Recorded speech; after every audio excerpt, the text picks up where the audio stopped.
Point at me when I'm on. You're on. Go ahead. Good morning, everyone. John Ponick with the Mojave Valley Daily News. This is your daily dose for Tuesday, March 30th. The Daily Dose is brought to you by the Tri-State Radiology Center in Fort Mojave, Arizona.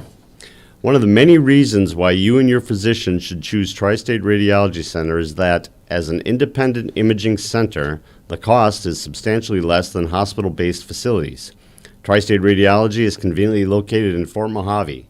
Call them today at 928-460-7226. And remember, at Tri-State Radiology Center, your image means the world to us. All right, so it's Taco Tuesday. We don't have a Taco Tuesday sponsor, but we are endeavoring, as you know, my favorite word, to get a new sponsor. So we'll be working on that. Hopefully we have one for next week. But that doesn't mean you can't go out and enjoy your favorite tacos here at one of our area restaurants. All right, our top story, Bishop testifies on RECA. RECA is the Radiation Exposure Compensation Act. This is Jean Bishop, one of our county supervisors. She testified. She grew up in a small town not too far from where the nuclear testing was done back in the 50s and early 60s. She was a star witness at Wednesday's hearing before the U.S. House Subcommittee on the Constitution, Civil Rights, and Civil Liberties to consider amendments to the Radiation Exposure Compensation Act. The Radiation Exposure Compensation Act was established in 1990. It was a way to compensate people who had been exposed to the 100-plus above-ground nuclear tests that were performed out in the desert in Nevada.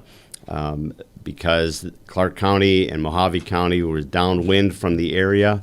They had been dealing with a lot of different issues when it kind of cancer-related, and but the Mojave County and Clark County weren't really the people there weren't benefiting from these.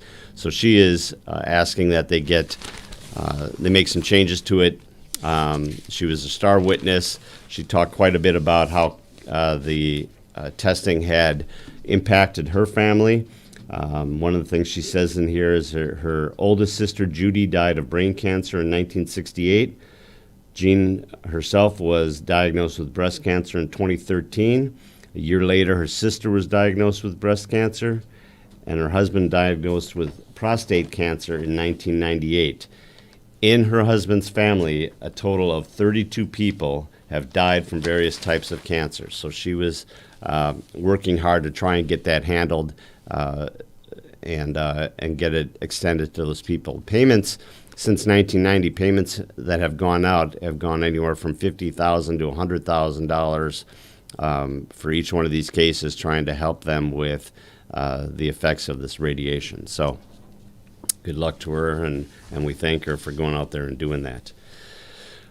Our breaking news. Today's breaking news is brought to you by New Image Primary Care. Now scheduling appointments within 7 days. Call them for your appointment.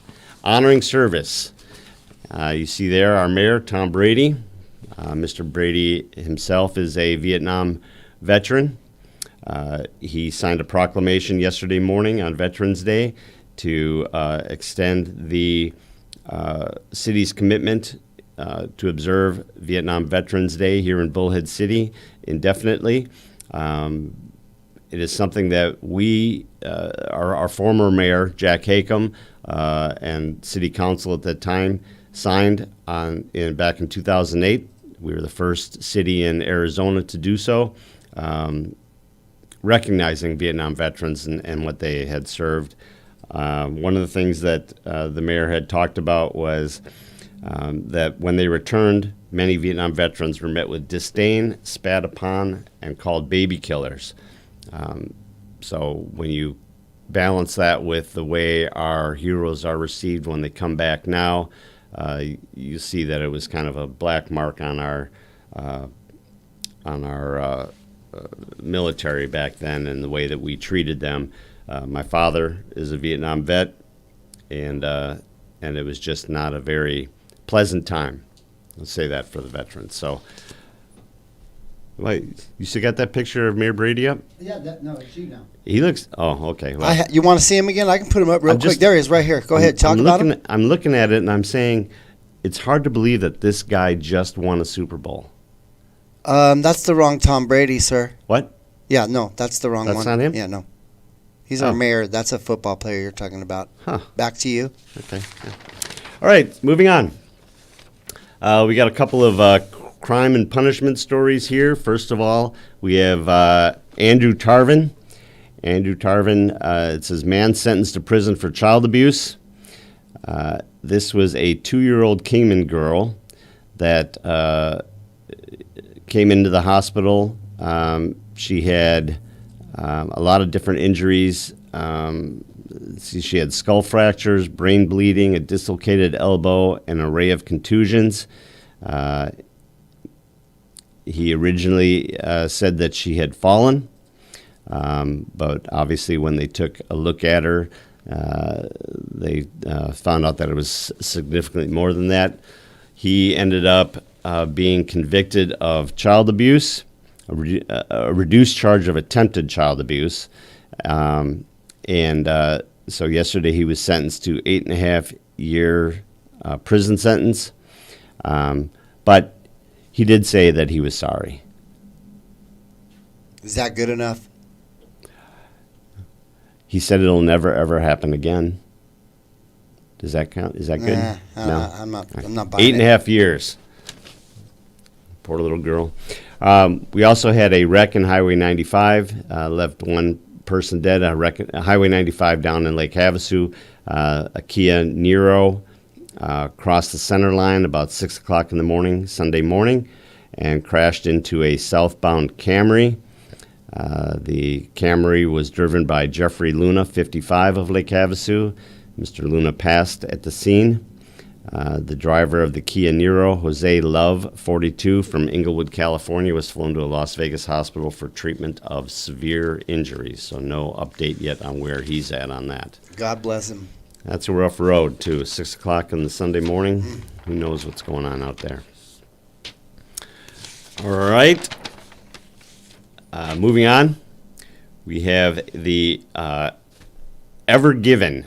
If you haven't been following this story, the Ever Given is a giant cargo ship that going up the Suez Canal on March 23rd got a couple of wind gusts that pushed it off its path, and it ended up wedging itself sideways and grounding itself in the Suez Canal. The thing about this is that is the main thoroughfare there to get from one ocean to the other, and when this happened, it ended up blocking. Now I want to say that it has 400 ships that were unable to pass. 367 vessels that were blocked because they couldn't get through there. It was causing a daily. The traffic jam held up $9 billion with a B dollars a day in global trade and strained supply chains because of this one ship that was bottlenecked in the Suez Canal. So it was freed last night about 6 o'clock local time, and they started to get through some of the ships last night. They expect about 113 of the 420 vessels that had been waiting for Ever Given to get out of the way will get through today, so hopefully they will get to their... I heard it was supposed to cause another toilet paper shortage. Is that true? That is one of the things they were talking about. That's what I heard. I think we have toilet paper too. We have survived it now, so thank God. One of the things that I was going through and what I like to do is read the Today in History. And did you know that 40 years ago today was the attempted assassination of Ronald Reagan? I did not know that, Mike.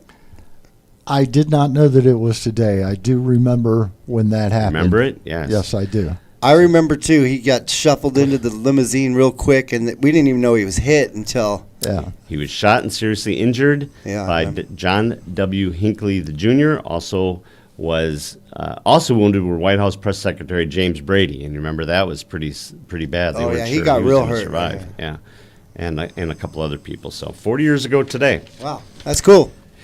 In Just a little history. sports. See, that's what I'm here for. I'm here to keep you guys informed on what's going on.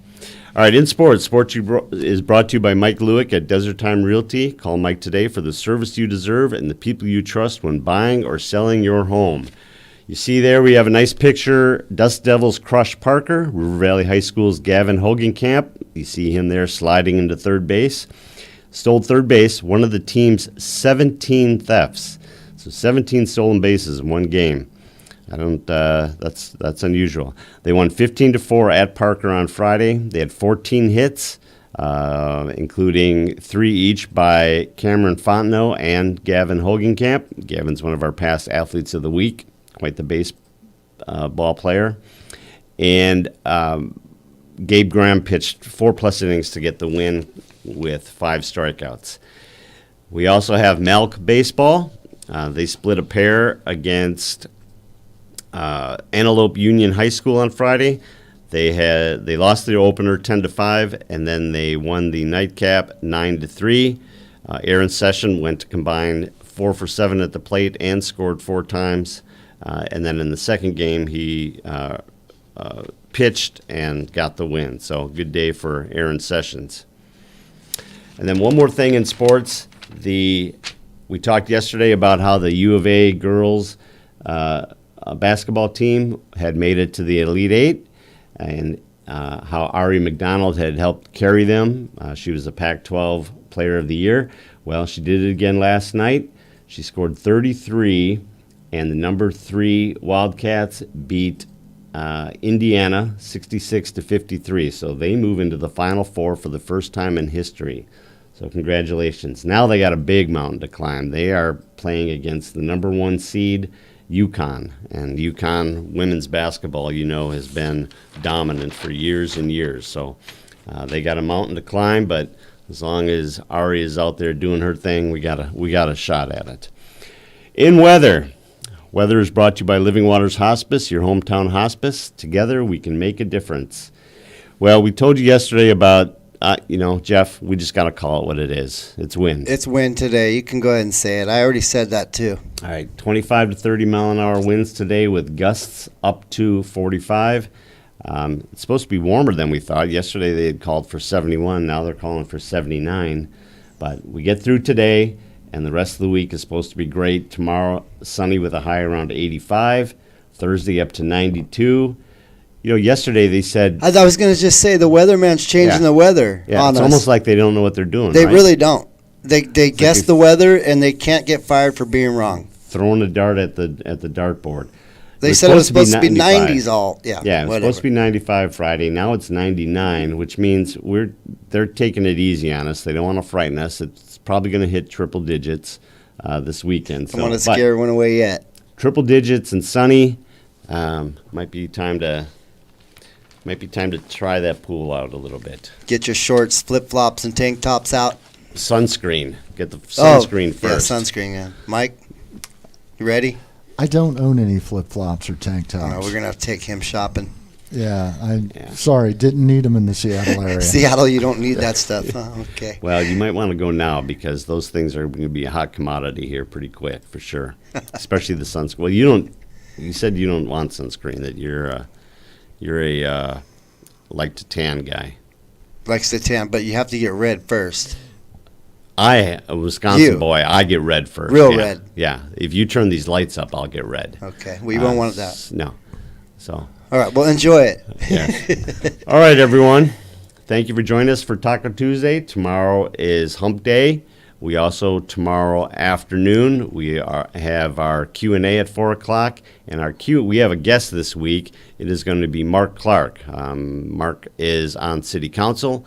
He's also probably almost 100% sure that he is the leading authority in our area when it comes to water and water rights. So get your questions ready for him. We're going to talk about that. I'm also going to attempt to get him to commit to some sort of decision on if he's going to eventually run for mayor. You're throwing that question at I'm him? I'm oh, going boy. to, You always throw a trick question at know every what? guest we get. I like to keep them on their toes. So Okay. get your questions ready. You can put them in the comments in this video, in tomorrow morning's Daily Dose, or you can save them up and just ask them while we have them on. So tomorrow at 4 o'clock is our Q&A with Mark Clark. All right, everyone. Yeah, we just want to mention a few things in the chat. Sure. Amy said that she always told her son to be a meteorologist. She can never get fired. That is a great point. Is that true, Mike? It's very difficult for a weatherman to get fired for being wrong about the weather. You can do other things to get fired, but being wrong about the forecast, that's not something they generally hold against you. I think that if you were 50% on the weather forecast, you would go into the Meteorologists Hall of Fame. Right. If you were 50%, you might become famous for it. All right, thanks for joining us. This is the Daily Dose brought to you by the Tri-State Radiology Center. The Tri-State Radiology Center offers same or next day appointments, and they accept most insurances, including Medi-Cal. They have a wide-open MRI and offer digital x-rays with your reports ready in 24 hours. Call them today for an appointment at 928-460-7226. Thanks again for joining us. Jeff, thank you. Thank you. And we will see you guys here tomorrow. Yes, we will. Once again. Ha ha.